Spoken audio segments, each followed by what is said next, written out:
Hello, fellow travelers, and welcome to episode number 13 of The Apple and the Hero. My name is Sara Orfali, and today I would like to be your guide on the pathways of history. This will be our third and final episode in our path to discover the legendary figure of Alexander the Great. We've seen how the omens of his childhood turned into the realities of his adult life, when he first successfully succeeded his father, Philip II, both as the new Macedon Basileus and the new hegemon of the Hellenic League, and then when he went on to sit himself on the highest throne available to him in that moment, the throne of the King of Kings of Persia.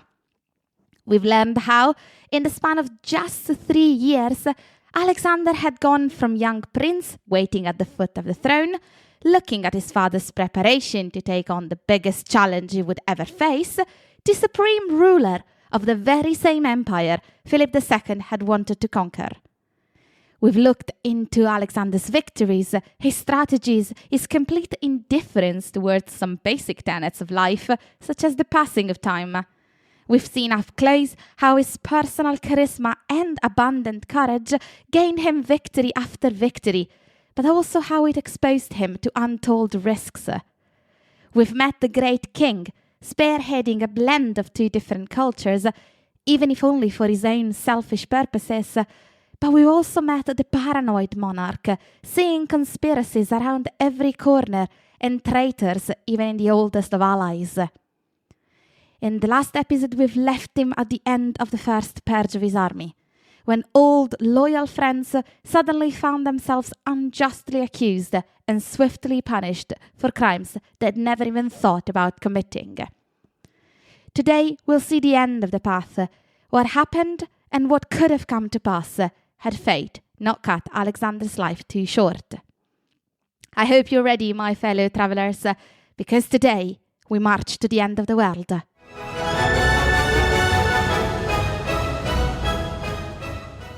Alexander the Great's life can be roughly divided into 3 separate parts, as I've done in my podcast.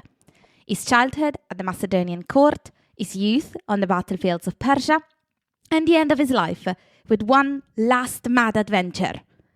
What is for most people the work of a lifetime, Alexander achieved it in only 12 years. It was the work of his lifetime, to be sure. It was just a little more compressed than it had the potential to be. At the end of last episode, we've left Alexander dealing with potential traitors in his ranks, and more generally, replacing all his father's generals with his most loyal and younger companions. Unfortunately, Parmenion and Callisthenes were not the only 2 illustrious victims of Alexander's sudden reorganization and purges. In 328 BC, Alexander organized a banquet to congratulate Cleitus the Black. You might not remember him, but he was the one who had saved Alexander's life during the Battle of the Granicus. In the 6 years since, he'd done a very good job as one of Alexander's most trusted generals. It was for this reason that the king had decided to appoint him as the new satrap of Bactria. I'm not saying that the official reason was completely false. Alexander might have really wanted to reward him for his services, but he might have also wanted to have him gone, to make space for others. It is clear from the sources we have that, at least at the beginning of the banquet, Cleitus had not really realized the full extent of Alexander's reward. It was only after the king announced that he was giving him 16,000 men to fight in the steppe of Central Asia that Cleitus started to suspect he'd been cast aside. The reasonable thing to do would have been to wait until the next day to try and negotiate a different reward. But that banquet had been held in honor of Dionysus, the god of wine and ecstasy. So by the halfway mark, most of the attendants were already roaringly drunk, including both Alexander and Cleitus. When a very much inebriated Alexander suddenly boasted that his accomplishments until that moment were greater than his father's had been, which was a reasonable assumption since he was the one sitting on the high throne of Persia, Cleitus, who was just as much, if not more, drunk, responded that Alexander himself would have done nothing had Philip II not laid down the foundations. As such an insolent remark, Alexander threw an apple at Cleitus' head, loudly bidding the soldiers stationed in the room to bring him a sword so he could cut that impudent tongue. Evidently the guards had not partaken in the wine because they kept a level head, didn't bring Alexander the sword, and accompanied Cleitus out of the banquet hall to sleep things off. It is unclear whether Cleitus did leave the room but returned later, or didn't leave at all, but what we know is that the general had more things to say to his king. This time the guards weren't fast enough. A drunk and incensed Alexander grabbed a spear and struck Cleitus in the chest, killing him. The king's grief and regret were immediate, and it took all they had for the guards to stop him impaling himself on the same spear he had just used to kill Cleitus. Alexander was paranoid and swift to punish even on hearsay. He was a prima donna who wasn't above throwing a tantrum if it served his purpose. His reaction might have been exaggerated, but he did truly regret his outburst and its result. With the murder of Cleitus, Alexander ended the first reorganization of his army. But it wasn't yet time for the king to be completely surrounded by death and misery. If anything, it was finally time, even for the hardened Alexander, to fall in love. Up until that moment, Alexander had refused all offers of marriage that had been presented to him, regardless of how advantageous the match would end up being. He had embarked in his highly risky military campaign in Asia, having refused to father an heir for the Macedonian throne, completely ignoring the immense pressure which his companions had exerted over him in order to convince him to secure his line in case of his eventual death. And yet they had failed to sway him until the moment in which his eyes saw the young Roxana for the first time. Just to be clear, it wasn't as if he was immune to the female charms, and he had taken concubines and lovers, but Alexander had never selected a queen. There are two versions of this fateful encounter. In one, Roxana, the young daughters of Oxyartes, the Bactrian satrap, had been among the prisoners that Alexander's army had taken when they stormed the city of Bactria. In the other, Plutarch's version, Oxyartes capitulated without much fuss, and at the banquet he held after his surrender, his daughter Roxana was one of the dancers. We don't know much about her, and we don't have any sure portrait of Roxana, but the ancient sources agree that those who saw her consider her the most beautiful woman they'd ever seen. According to Plutarch, it was love at first sight for Alexander, and Roxana might have been the only woman the king had ever loved. And so Alexander did what he'd always resisted doing until that moment. He got married. If you think that such a move made his close companions finally happy, you couldn't be further from the truth. Yes, they had wanted Alexander to marry, but not to a Persian woman. They'd wanted a Macedonian queen with whom Alexander could produce suitably Macedonian heirs. Alexander, though, didn't lend a ear to their complaints and proceeded to marry Roxana. It was, in a way, the culmination of the cultural policies the king had started to implement in later years. What better example of the union of the two cultures than a marriage between the Macedonian king and the Persian princess? Spurred by the success of his own marriage, Alexander would insist that many of his companions take Persian wives. They'd all married in a big communal ceremony. Unfortunately, this dream would die with Alexander, for many of those wives and the resulting children from these unions were abandoned when the Diadochi, Alexander's successors, split the empire. At this point in his life, having successfully completed what his father had started by sitting on the throne of Persia, and even having found a queen to sit beside him, even an ambitious man like Alexander could have been excused if he had decided to stop, rest, and enjoy his success. It was, without a doubt, exactly what his companion and his soldiers had expected him to do. but Alexander had always been a man to defy expectations. Rather than go back to Macedonia, from where he and his soldier had been missing for more than 6 years, or even remain in Babylon to oversee his new empire, Alexander decided it was time for another adventure. Under Cyrus the Great, the satrapy of Bactria, from where the new queen hailed, was the end of the empire. But Darius I had extended and pushed the boundary further east, taking also a part of modern-day India. By reaching Bactria, Alexander had almost reached the end of the empire, save for those last Indian provinces. It is said that Alexander wanted to continue east in order to subjugate those last pockets of resistance, those territories which were technically part of his empire. In my personal opinion, the other explanation is much more believable. According to the maps in Alexander's possession, which were very much wrong but he didn't know it, he wasn't just close to India, but he was also within reach of the end of the world. He must have thought that for a man who had already conquered the biggest empire on earth, the most fitting adventure would be to reach the very end, where the land was set to touch the great outer sea. Before we take another step towards the east, I can hear the question you all have. Where was the end of the world in Alexander's time? According to the king's maps, it was located more or less in the middle of modern-day India.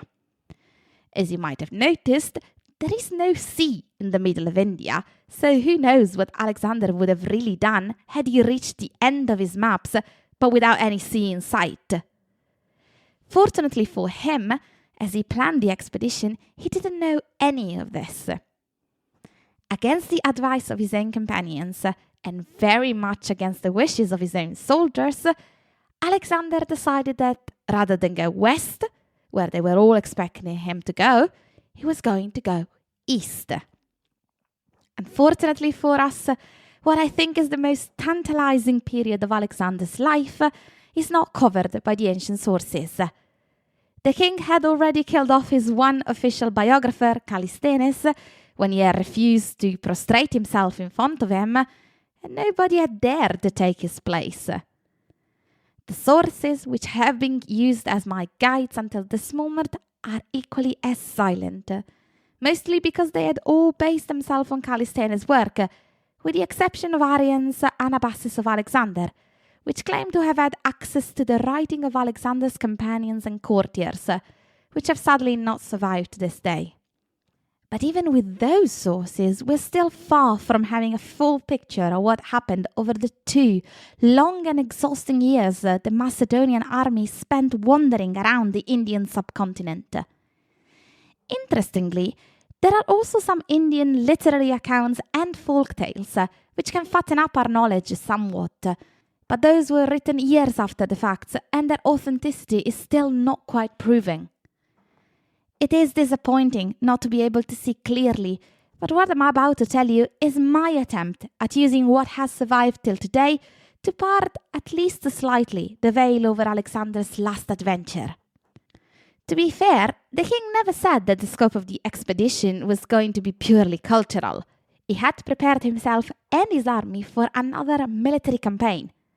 Yes, the end goal was to reach the last bit of land, but conquering all the lands standing between him and his goal was also part of the plan. According to Plutarch, no less than 120,000 people started the march under Alexander's banner. It's not an exaggerated number, only if we take into consideration how many of these people worked in the auxiliary services, like muleteers, camel drivers, medical corps, but also women and children. It is said that also the queen was part of the expedition. Modern historians put the fighting part of this multitude of people at more or less 35,000 individuals, which is still a lot for the period. This army marched and fought whoever stood on their path. The rulers of these territories had overseen their lands without interference from the Persian Empire for decades, and they weren't about to kneel in front of the newcomer.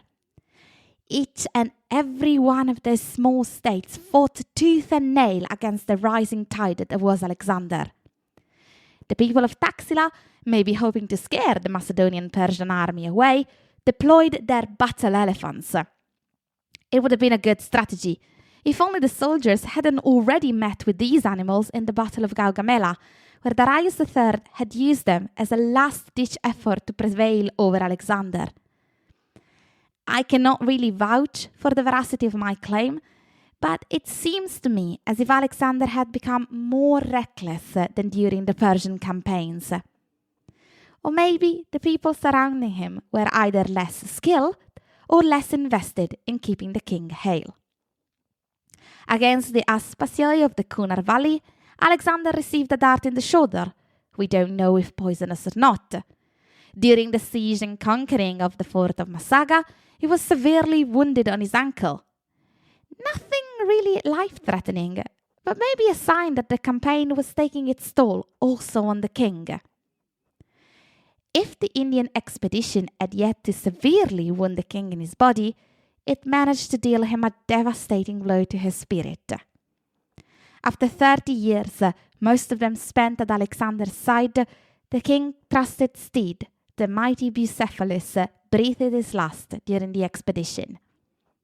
According to Arrian, he died of old age, but other sources paint a more heroic picture, with Bucephalus being fatally injured as he was carrying Alexander in the Battle of Hydaspes.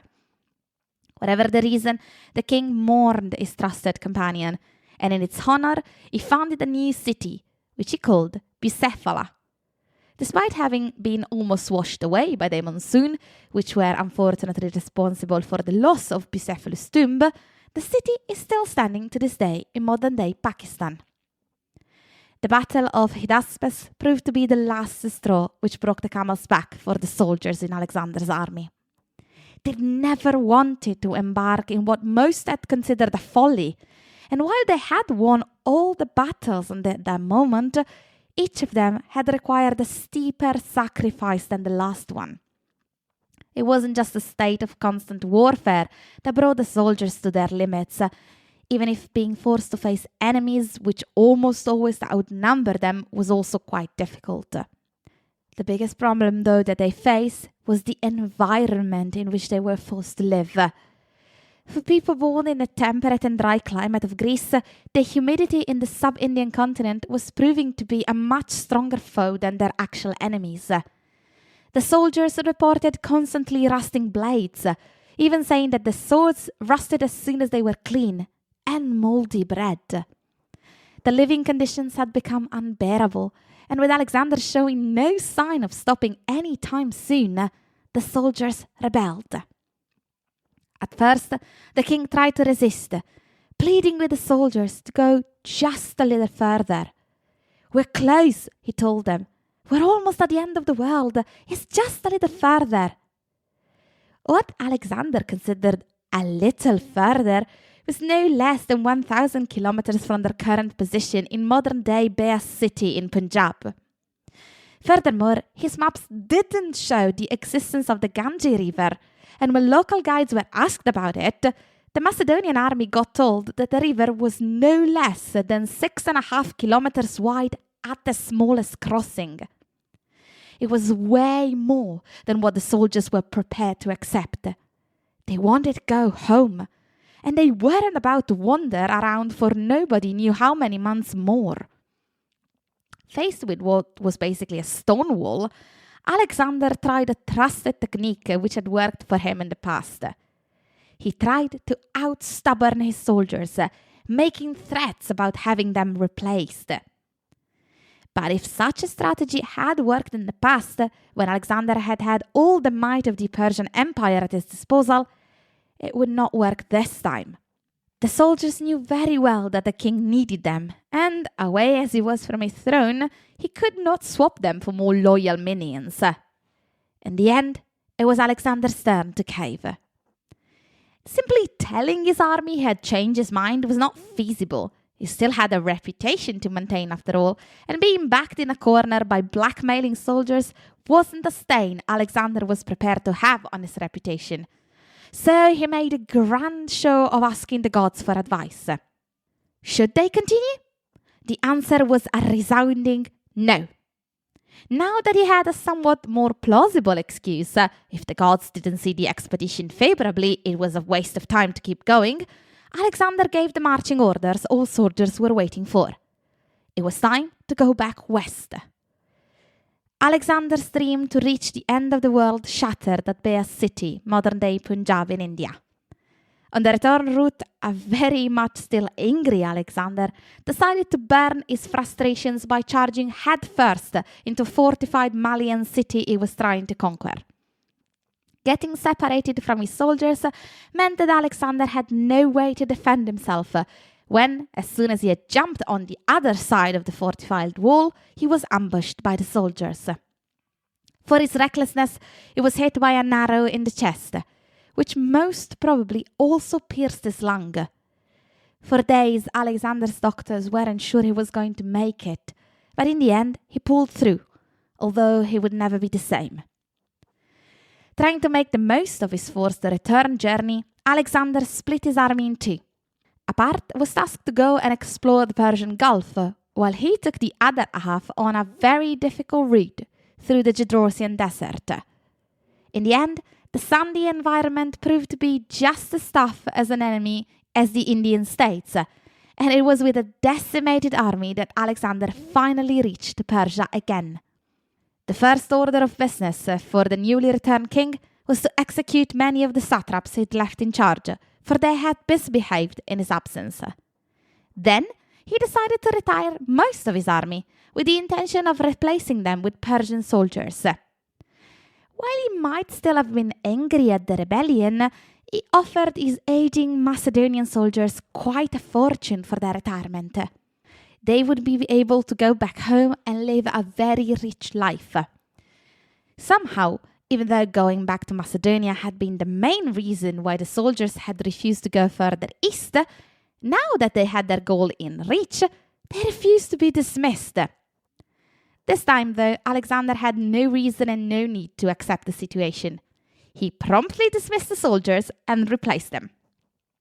Realizing they stood to lose all the benefits that had been promised to them, the soldiers backpedaled quickly, asking for Alexander's forgiveness, which was promptly granted. They weren't reinstated, though. It was, in a way, the end of an era. The Macedonian army that had brought Alexander so far was almost no more. Historians think that Alexander had plans for another big campaign, a new expedition in which he could test his Persian soldiers. He would never see this done. The last year of his life gave Alexander the worst blow of all. I have barely introduced him, but he was the closest friend Alexander ever had. He was the Patroclus to his Achilles. His name, if you remember, was Hephaestion. Throughout all of Alexander's life, Hephaestion had stood by his side. He'd been the king's right hand, and Alexander had rewarded him by making him Chiliarch, second in command. According to Plutarch, if the other companions had been friends with the king, Hephaestion had been friends with Alexander. After a night of drinking in Ecbatana, Hephaestion developed a fever. According to the sources, his doctor, Glaucius, had told him to take it easy, especially in the food and drink department. After a couple of days, when it had seemed clear he was getting better, Hephaestion decided to ignore medical advice and ate an entire fowl by himself, generously washed down with a frightening amount of wine. He was unfortunately dead some days later. His death nearly broke Alexander. In his desperation, the king shaved his hair and had all the manes and tails of the horses in the empire shorn as well. He had lost his Patroclus, and like Achilles, he set off to build him the greatest funerary pile he could possibly build. His death was mourned throughout the empire, and his funeral costed enough to bankrupt a small nation. But for Alexander, nothing was too extravagant for his Hephaestion. He also sent emissaries to Siwa, the small oasis in Egypt, where years before the priests had declared him the son of Zeus, requesting that Hephaestion be made into a god.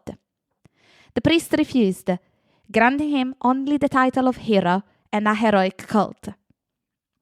We may never know if it was a coincidence or fate, but both Hephaestion and Alexander would die at 32 years of age, one 8 months before the other. In the last year of his life, Alexander dedicated himself to the reorganization of his empire and army. It was clear that he still wasn't finished with his conquering, but he needed to ensure a stable power base before embarking into another mad adventure. Unfortunately for him, he would not live to see his plan brought into action. Who knows what world would have stemmed if Alexander had been able to pursue his dreams. On either the 10th or the 11th of June 323 BC, Alexander died in Babylon at age 32. There are two different versions of his death, one by Plutarch and one by Diodorus, but neither is of any help in figuring out the cause of death. According to Plutarch, after having spent a day drinking with one of his officers, Alexander developed a fever, which worsened until he was unable to speak and brought him to his death after 14 days of agony. According to Diodorus, Alexander was struck by pains immediately after having downed a large bowl of unmixed wine, dying 11 days later without fever but still in agony. Given that a large consumption of wine seemed to have been the culprit in both cases, poison was considered in many sources recounting Alexander's death.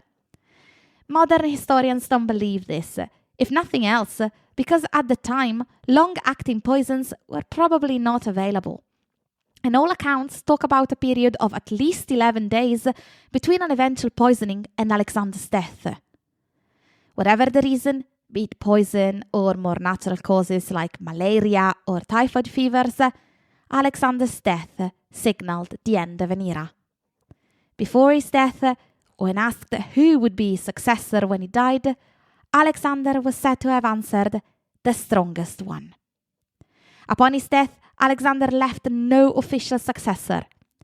Roxana was pregnant at the time, and while she would give birth to a boy, little Alexander IV would take years before being able to take on his father's throne. His vast empire was divided between his companions, who, for all they had faithfully accompanied Alexander in all of his campaign, could never hope to exude the same charisma and talent of the King of Kings. They became the Diadochi, and many of them were fated to see the end of Alexander's dream within their lives, as their territories crumbled under their rule. Roxana and little Alexander IV managed to flee to Macedonia, where for a time they were protected by Alexander's mother Olympias, only to be later killed by Cassander, one of Alexander's former companions who had taken over the title of Basileus of Macedonia. Alexander's body was preserved in honey and later mummified. His funeral cortege was supposed to bring his body to Aigai in Macedonia to be buried with his ancestors, but Ptolemy I Soter, the companion who had taken over Egypt, hijacked the procession and stole his body to Alexandria, where he was buried.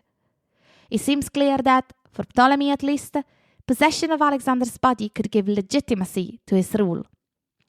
Nowadays, Alexander's tomb and his golden sarcophagus are lost, vanished from history somewhere after the fall of the Roman Empire.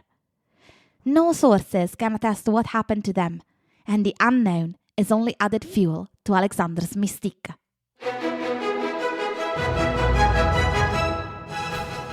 It is time, my fellow travelers, to close the curtains on Alexander's story and part ways once again. It's been a long journey in the footsteps of arguably one of the greatest men history has ever produced.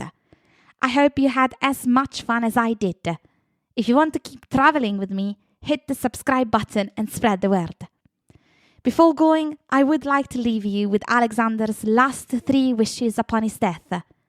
First, he wanted only his physicians to carry his coffin, because he thought that people should realize that even doctors are impotent in front of death. Second, he wanted all his wealth displayed on the path to his grave, so the people knew that wealth is nothing but dust. Third, he wanted both his hands to hang from the coffin, so that people could see that he had come into the world with nothing and would go out the same way. I will wait for you in 2 weeks, when we'll go leave the sunny Greece and sunnier Persia to go meet the people behind the fight for Scottish freedom. As always, all the research and the writing for this episode has been done by me, Sarah Orfali, Doctor in History.